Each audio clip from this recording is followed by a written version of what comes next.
It's 1905, and John Widtsoe, one of the church's great educators, is writing articles for the Improvement era helping young saints reconcile science and religion. Meanwhile, in Sharon, Vermont, an enduring monument to the prophet Joseph Smith is dedicated on the 100th anniversary of his birth. This event is celebrated next in Chapter 8, The Rock of Revelation. This is Saints, Volume 3, the podcast. Welcome to the Saints Podcast. I'm James Perry. And I'm Shaylin Back. Today we're going to be discussing Chapter 8 of Saints, Volume 3, The Rock of Revelation. Joining us today is Keith Erickson, Director of Outreach in the Church History Library, which is in Salt Lake City, over in the United States. Keith, thank you for joining us today and welcome to the podcast. I'm glad to be here. Thank you. Now, Keith, you have a fascinating job, which has recently changed, and I think some of our listeners might be interested to know a little bit more about the Church History Library. Would you mind taking a minute to tell us about the library and some of the things that go on there? Sure. I had the privilege for 7 years to serve as the director of the library.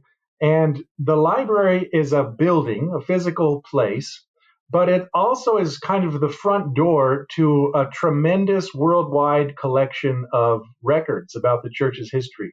We actually store the records in more than 24 locations around the world, and we manage them as part of a single collection. And so the library has an online catalog that you can search, and it's searching all of the different places around the world.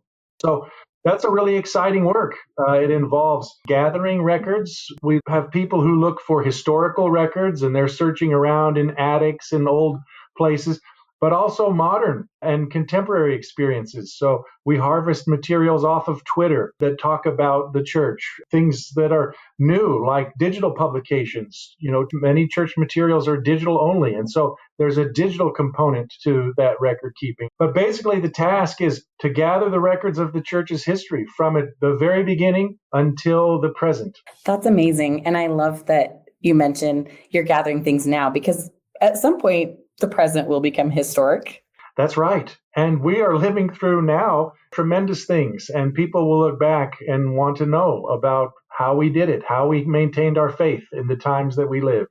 Now, I think that's a good point to think a little bit about this chapter, because if we're thinking about our religion today and thinking about some of the things going on in the world, not much has changed, because since the beginning of the Restoration, people have been thinking about the gospel, have been thinking about how it matches up with science. And here in the chapter, we're introduced to John Widtsoe, who has actually at this point got a healthy relationship between science and religion. So, Keith, how do you think John's struggle with being intellectually and spiritually minded might be of interest to readers of this chapter? You know, that's a great question. And I love the way you ask it, because one of the tendencies that people have today, you know, they find something on the internet or somebody shares them a piece of information. And there are two kind of temptations. One is to think that nobody knows this. Just me and a few of my friends that are deeply connected on the web know this secret that no one else knows. And that's not true. We know all kinds of things. And just because you didn't know it doesn't mean that lots of other people don't know it. And that's what learning is about.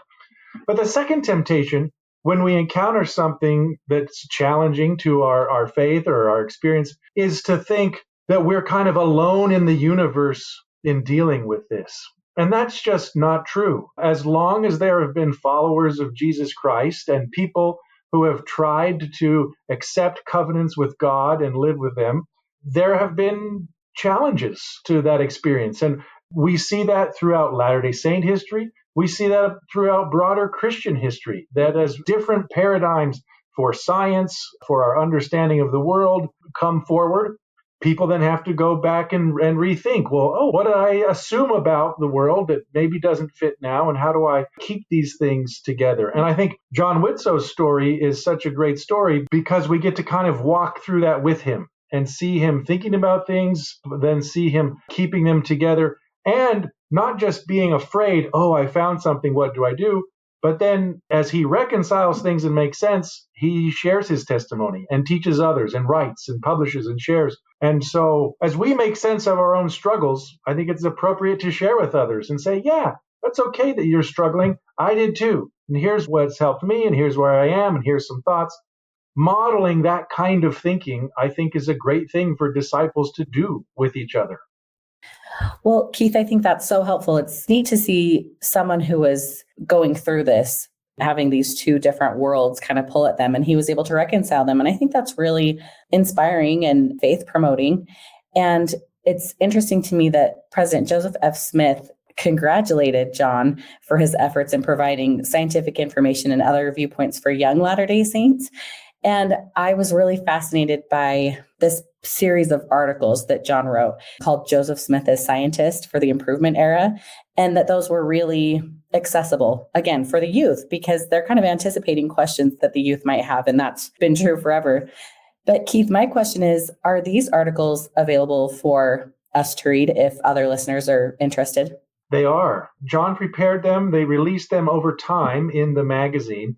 And then kind of at the end of the series, they pulled them all together into a book. And it's the same title.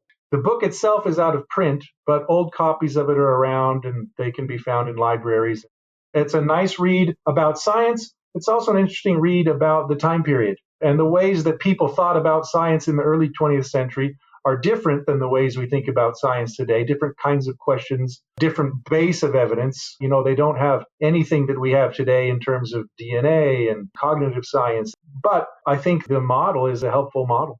So, Keith, how did these efforts, some 120 years ago, shape the way the church has subsequently shared information with its members about controversial or sensitive topics? Yeah, that's a great question. And I think that one of the threads that we see common over time is that the church has always been a publishing institution. We begin with the publication of the Book of Mormon. And so publishing, communicating is kind of what we do. And when the apostles were preaching in England, one of the things they did was pull together materials that weren't available in a pamphlet that later became part of our scripture as the Pearl of Great Price. But I think you can definitely see a thread that runs back to the beginning saying we need to publish information. And sometimes there were debates about what to publish. And even as they were publishing the Doctrine and Covenants, there were some people who thought, oh, we shouldn't publish it. These are revelations. They're from heaven. How do you publish that? Does that kind of cheapen them? So there's always kind of a conversation. But I think running through that, there's a sense that publishing things is helpful. And so moving forward from the time of John Widtsoe, we can see things like when the church came into possession of the fragments of the Book of Abraham in the late 1960s, those were published in the magazine in the Improvement Era. As different accounts of the first vision were encountered, those were published and analyzed in church magazines in the 1970s. We see modern efforts to share the Gospel Topics essays, or there's lots of information in the Gospel Library app. And sometimes they're about tough topics like history or science, but sometimes they're about tough personal topics like abuse or abortion. So there's been a general thread of publishing and sharing information as a way to help people.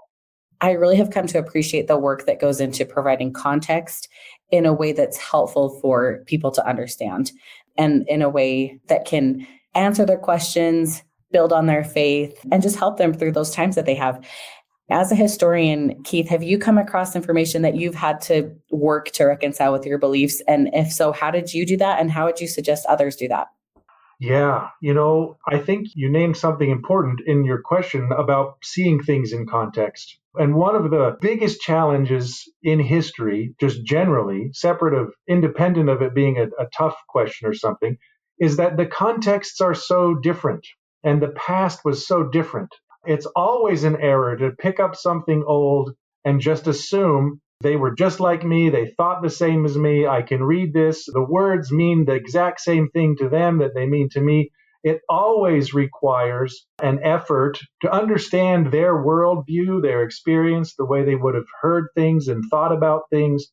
And then there's always a work of translation of a different context to ours.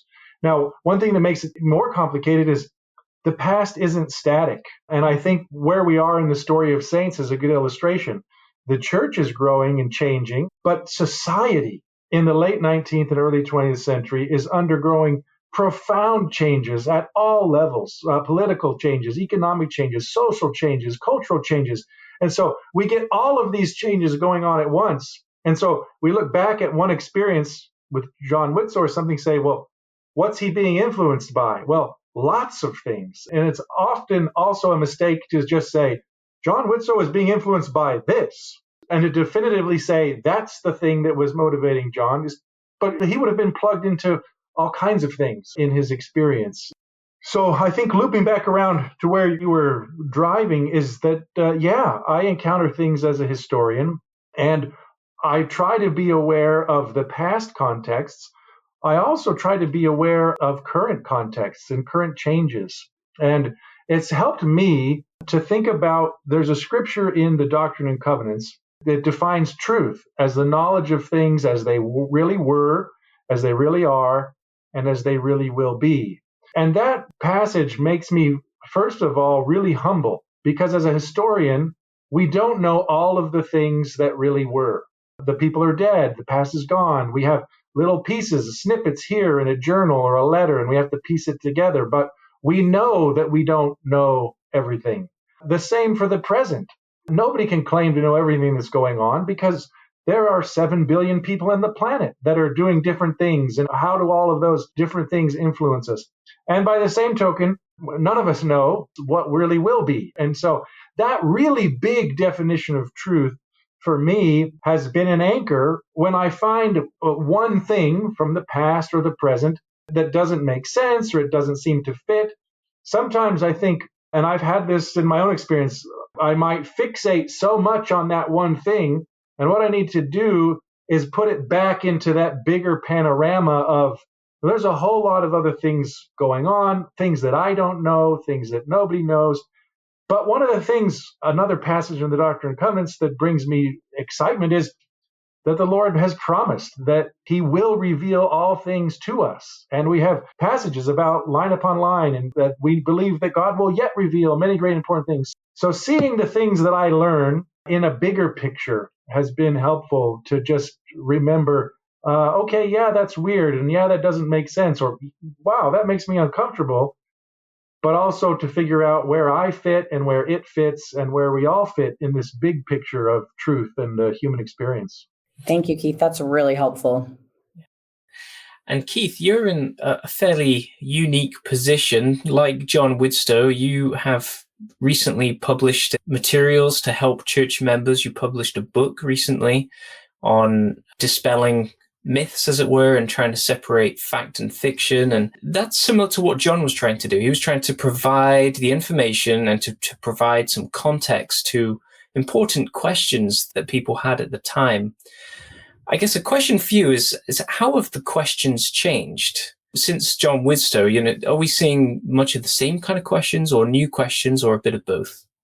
Yeah, I think that is a really great way to think about it. And I don't know that I've thought a lot about it, actually. I've spent a lot of time in the present dealing with the questions in front of us. But yeah, to historicize it, and there's a bigger tradition here, too. Joseph Fielding Smith spent a lot of time answering people's questions and helping them see things, published a bunch of material there. Church magazines for a long time ran a Ask a Question series. And so there are some perennial things that come up. And probably the biggest one would be about prophets. I mean, one of the unique features of the Church of Jesus Christ of Latter-day Saints is that we declare the heavens are open and that God calls prophets.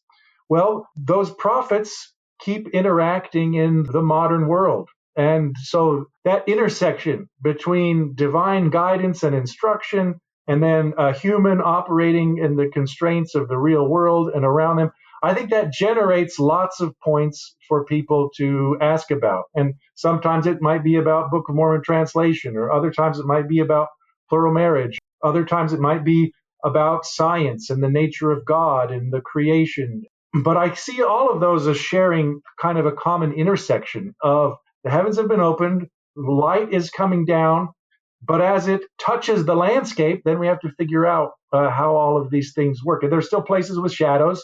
Even as the light expands, there's still shadows. And so we're trying to figure out how that all fits. I think one of the really nice parts of this particular scene is that it was okay to have questions. Here we have John Widtsoe, who's just trying to provide information, and far from President Smith shutting him down for giving information, it's congratulated. Is that your experience? Do you see church leaders today having that same approach? I am so glad you said that, because there is something funky going on in our modern culture which bundles up a whole bunch of assumptions. And nobody ever spells it all out in words, but people kind of think it. And it goes like this. If you have a question, you must doubt. And if you have doubt, you must not have faith. And if you don't have faith, you probably don't have a testimony. If you don't have a testimony, why are you here? And we don't ever say all of that, but there's just like this kind of cultural thing like, how dare you ask a question? And I think that is something that we have our own particular version of it in the 21st century that we need to shed, because I don't know anything that Jesus taught more than some version of ask, seek, knock, come unto me, come follow me, learn of me. Every time we find him in the scriptures, he's inviting them to seek him and to learn more about him. And we see that in the story here with John Widtsoe and Joseph F. Smith. I can say in a small way, working with church leaders at headquarters today, that I see the same thing there. Just take the three men in the first presidency. They each have achieved the highest educational attainment in their respective fields. So I see, and those are just three. We could talk about the Quorum of the 12. We could talk about other leaders, local leaders. What I see is a tremendous openness to learning, to engaging with things, to thinking about things, to taking the best that we know from any way that we learn, from science, from history, from the humanities. We need to draw those things together. And then we add to that revelation, and that becomes really exciting. And so I love the part in the story where Joseph F. Smith congratulates him, because that's the same reaction I see today, is an embrace, learning new things. Definitely. Thank you. Well, speaking of difficult or controversial topics, another major part of this chapter is that we see plural marriage and the Reed-Smoot hearings are just two of these issues that are just gripping the church at this time in the early 1900s. And we would love to just take a moment to talk about Francis Lyman and his efforts to ensure that no more plural marriages are taking place. Why is this such an important and critical thing for the church at this time? Well, it becomes increasingly critical for the church because the church had made commitments to stop the practice of plural marriage. And the federal government became increasingly more vigilant to say, are you actually doing the thing that you said, which was to stop the practice? And so we've kind of seen in the story that the original response to the pressure from the federal government, and this in some ways goes back to volume 2 of Saints, so our listeners will have to make sure to read all of them. But early on, there was a sense, and this is like late 1880s, 1890, there is a sense that this pressure from the federal government is specific to one government in the United States. So one of the reactions is, well, let's continue to practice the faith in other jurisdictions in Mexico and Canada. So that continues to occur in Mexico and Canada, while in the United States, they are seeking not to enter new marriages. Now, this is a really big shift. We talked a little bit earlier about culture and cultural shifts and big changes. There's a lot on the line here. When we think back in historical terms, sometimes we're tempted to just make a little timeline and say, oh, they used to practice it, then they stopped. But one of the things to remember is there were now hundreds of people who are in family relationships that are structured around plural marriage. And so one of the questions is, what do you do? Do you just abandon people, women, children? Do you abandon relationships? Who's responsible? Are there financial ties and obligations? And so different people have different experiences. And volume 2 of Saints showed some of those. Some people, when the call to end it came, they just quit. They stopped their relationship. They walked away. There are women and children who are left detached and wondering what to do. Then there are other people who say, no, I've made covenants, I've made commitments, we're going to stick with this. And so we start here in this chapter to see that playing out at kind of an institutional level. And so we have some members of the Quorum of the 12, two in particular, who are continuing to create new marriages and to endorse the practice. We have other members of the 12 who are kind of lined up on the side to say, no, we need to stop. And poor Francis Lyman, as president of the Quorum, is the one who's got to make all of this work out. And the Doctrine and Covenants teaches that the Quorum is supposed to act in unanimity.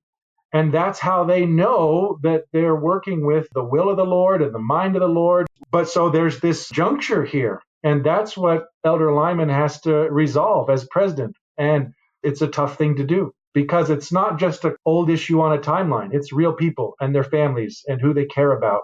And so it's tough. Well, that's a great point, Keith. Thank you. Let's go ahead and listen to an extract from this story.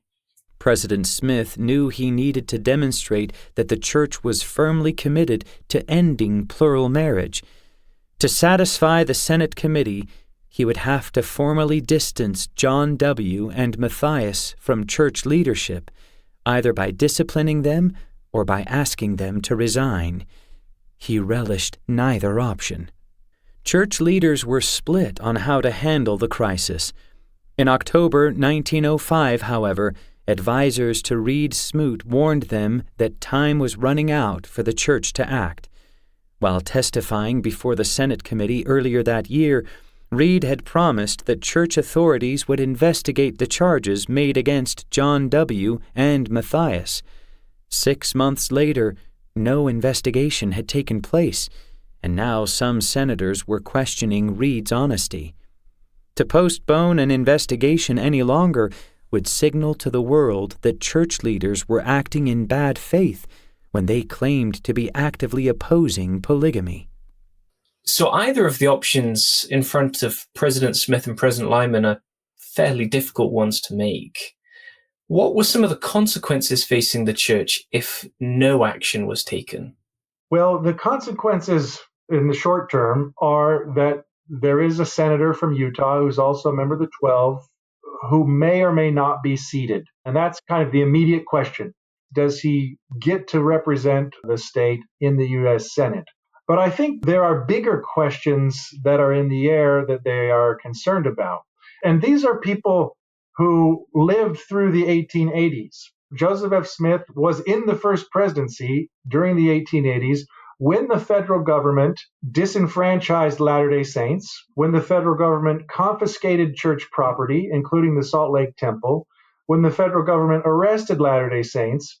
So I think in their mind and in their memories. And so the immediate question is kind of a procedural question in the United States Senate. And does this senator who was elected get to be seated? But I think the bigger questions that are sometimes stated but sometimes not are things about the federal government's view of the church. And should the church continue as an organization in the country, recognized as an organization? When the federal government disincorporated the church in the 1880s, the church ceased to exist in a legal way. And because it didn't exist, it couldn't own property. And so then we couldn't operate humanitarian efforts and operate temples. And so I think these bigger questions about existence and recognition and being able to operate as an institution are being debated through a tiny question of, does the senator get seated in the Senate? And you can imagine President Lyman with a lot of difficult things to consider here, potentially asking two of the apostles to resign or ejecting them from the quorum. I don't envy the man. It would have been quite a weight. But we do have good news in the chapter. It's not all difficulties and hard choices. We find out east that the church has a brand new memorial that's being constructed. Could you tell us a little bit about the Joseph Smith Birthplace Memorial and what it was aiming to do? Yeah, this is a fun part of the story because it is a celebratory moment. 1905 marks 100 years since the birth of Joseph Smith in Vermont. And there had been a long tradition of remembering Joseph and honoring him. Some of the early experiences right after his martyrdom were kind of tragic experiences, and we get some really intense poetry, things about Joseph being murdered and missing him and wishing he were back. But as the 19th century passes, there become additional ways that people remember. They tell stories about Joseph as a preacher, things that he taught, times when they were motivated and inspired. One of the local traditions that sprouts up is that in testimony meetings, it becomes kind of the practice that the people who knew Joseph in person bore their testimony first, and everybody else waited. And so there became widespread throughout church experience, people sharing, I knew Joseph, here's what happened, and bearing this really personal testimony. But in 1894, on the 50th anniversary of Joseph's murder, they get together a group of people who knew Joseph, and there were less than 24 still alive. And so we're at a moment in the early 20th century where that first generation is passing. And there are now new generations who have risen up both in Utah, being born in Utah, but also around the world. As missionaries went around the world and converts accepted the gospel and came to Zion, they didn't know Joseph firsthand. And so at that gathering in 1894, Joseph F. Smith wasn't president of the church yet. He was a counselor in the first presidency. He was present. And he expressed kind of a concern that we're losing the living memory of Joseph, and what will we do for the rising generations? Well, one of the people who hears that message is a man named Junius Wells. In the church experience, he has a connection with the Young Men's Organization and their magazine. In terms of his business life, he's involved in all kinds of different ventures with mining and manufacturing and different kind of mercantile pursuits. And so the idea coalesces around Junius Wells to put a monument in Vermont. He visits in the 1890s. He comes back in 1905, and he's involved in identifying the specific place. He designs the monument and submits the proposal to the First Presidency, and they approve. And then he leads really a miraculous Herculean task to assemble that monument during the summer months in Vermont before the winter snows set in. One of the things I really like about this monument inscription, it's not a statue of Joseph Smith. Those were planned for Salt Lake City. They had been already announced at General Conference earlier. They'd be finished 4 or 5 years later, and they're still on Temple Square. But the monument in Vermont, it doesn't depict Joseph. Instead, the inscription says that this is a monument to the testimony of 1 million people who accept Joseph as a prophet. And so that was Junius Wells kind of adding up all of the people in the past nearly a century who had accepted Joseph's testimony and erecting that monument to Joseph, but kind of secondhand, one step removed. It's to the fact that millions of people have heard his testimony and are grateful that he is a prophet. And so that is, I think, one of the things that inspires me. And when I think about church history is, yes, it happened in the past, but what does it mean today? And what do I offer today? And in 1905, what that generation offered was a monument and the dedication experience. So, Keith, you've touched on this a little bit. There is a lot of symbolism surrounding the monument. What are some of the thoughts that went into the design and construction of this particular monument? Yeah, that's a fun question because we have to kind of piece it together from the monument itself. One of the things Junius Wells didn't leave was a description about why he included certain elements. But we can kind of piece some things together. The key feature of the monument is an obelisk, and that is basically a tower with a kind of pyramid top. This type of monument was common in the United States in the early 19th century. And we see a lot of monuments to the Revolutionary War built in this way. So there's a monument in Washington, D.C. to George Washington, which is a tall obelisk. We see this at Bunker Hill and at other places. And one of the things that the obelisk represented to that early 19th century American view of history was that no one was singled out. Part of the story in that part of American history was that they had created a democracy where everyone had a voice, not just certain people. And so rather than elevating a single person in a statue, they saw the obelisk as a representation of lots of people. And so I think that connects with the inscription that he shared of the testimonies of the many people that had to Joseph Smith. Now, there is one design decision that the first presidency made. In the proposal, there are two faces of the monument that are blank today if you visit. In the proposal, they were to be filled with two medallions. One of them would depict the head, the bust of Joseph Smith, and the other one would depict the head or bust of Hyrum Smith. And this is an interesting part of 19th century Latter-day Saint commemoration. Joseph and Hyrum are murdered together. And so in the memory and in the commemoration, there's a strong sense of the prophet and the patriarch. That was the office that Hyrum held. And so we do see a lot of art and a lot of written things that talk about the prophet and patriarch. There's a statue today at Nauvoo that depicts the two of them on horseback that is kind of part of this tradition of them being together. And so we see that Junius Wells brought that concept into the design, but the first presidency told him not to include that feature. And so in a little decision like that, where we can see a kind of a separation that just says, no, this monument will focus on Joseph as the prophet and seer of the restoration.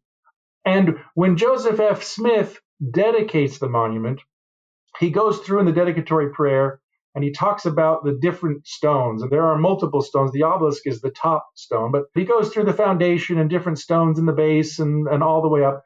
But in all of that, Joseph F. Smith paints a very big picture of the plan of salvation and the redemption of souls through the atonement of Jesus Christ, and the role that Joseph has as a modern prophet in bringing that light and knowledge back to the earth. And so that gives us a little bit of a sense of how Joseph F. Smith in the first presidency thought about the monument. Let's listen to this extract from the chapter. Under President Smith's direction, the church had begun purchasing several sites sacred to its history, including the Carthage jail, where his father and uncle had been killed. Other church historic sites in the eastern states remained out of the church's hands, although their owners generally gave the saints permission to tour them. So, Keith, what prompted the church's desire to acquire historical sites during this time? I think there are a couple of factors. And the most immediate one is that the church got out of debt. We talked earlier about the church losing property in the 1880s as part of that. But the church went bankrupt and the church was in debt. And that ultimately cleared in 1907. But so in the early 20th century, as the burden of that debt gets clearer, there are other opportunities that the church begins to invest in. And there had been a long interest in historic sites. The church historian's office sent people to visit church history sites in the 1880s and document things. There were some independent efforts, like a photographer, George Edward Anderson, who traveled to historic sites and photographed them in the early 20th century. So there was this long interest. There was a financial ability. And then the third piece is just what happens in any kind of a transaction. You need a seller who's interested. And so at each site, it's different, but for different reasons, owners in Carthage are willing to sell, and the owners in Vermont are willing to sell. And it'll be a little bit later in New York that the sites in Palmyra are sold. So there's kind of just a larger moment where all of these interests come together. Of course, some of the sites that were of importance to the church were actually owned by groups that had subsequently broken away from the church or had been inherited or passed down through different channels and different directions. Could you tell us about the relationship between the church and these other groups who were in possession of the historical sites? Sure. In the moment that we're in Volume 3 in 1905, there is still rather intense competition between the groups. And there are hard feelings between the groups. And sometimes it manifests as competing missionary efforts. Different groups send missionaries to convert the others from their waywardness. Sometimes the competition takes legal form. There are lawsuits about properties that work their way through courts where people try to do things or stop someone from doing things. In the case of the monument at Joseph Smith's birthplace, there is a representative from a competing church group who shows up at the event and claims that they are the true inheritors of Joseph Smith and that Joseph F. Smith is not. And so there's a little bit of that kind of in the news coverage. And the journalists see, oh, they're disagreeing among themselves and they can't figure things out.